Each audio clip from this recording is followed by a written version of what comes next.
Al-Qaeda releases South African hostage Gerco van Deventer after 6 years. Here's a summary of the article. Your profile can be used to present content that appears more relevant based on your possible interests, such as by adapting the order in which content is shown to you, so that it is even easier for you to find content that matches your interests.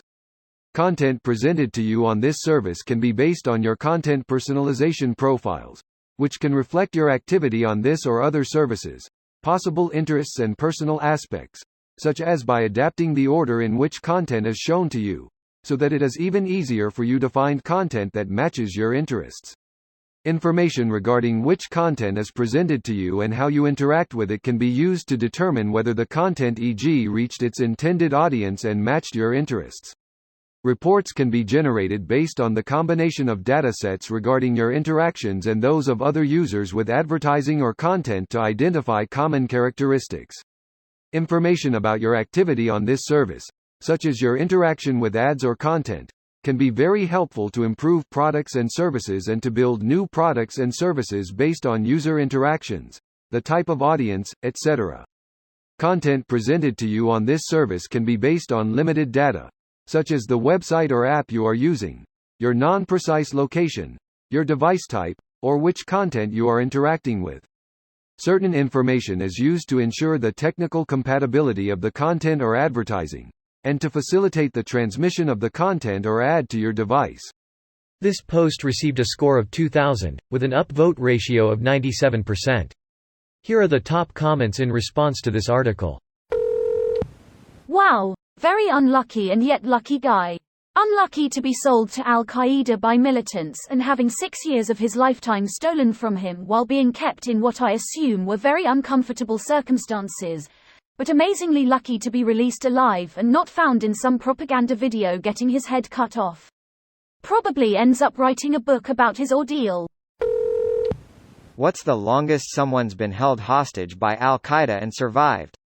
This seems like a record for a bunch of guys who aren't known for being nice. There is a guy called John Cantley, a British journalist. He was held by ISIS for years. Interesting story, and I'm not really sure what to make of it. He ended up making some propaganda for the terrorists, reasonably high quality. Seems like he was into it to a degree, but I suspect there were half a dozen AK-47s the other side of the camera. Probably just doing what he could to survive, but it's forever going to be a mystery. Cantley was held by ISIS and presumed dead long ago.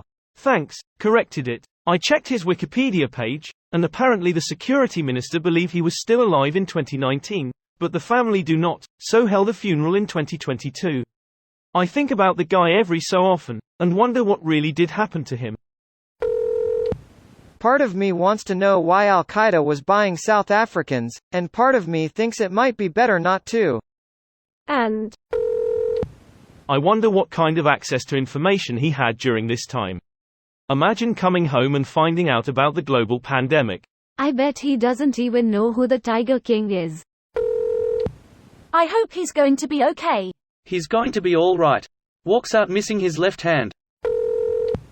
He'll be bummed out that the load shedding in SA has got worse. Load shedding, the name for rolling blackouts in SA that can last days. Rolling blackouts due to government corruption destroying the national electricity provider. Stage 7 gets back on the plane to Libya. This video was automatically created by Reddit to speech. The article and comments in this video were selected from Reddit according to their upvotes, and any paraphrasing was performed by smmry.com, without any human intervention.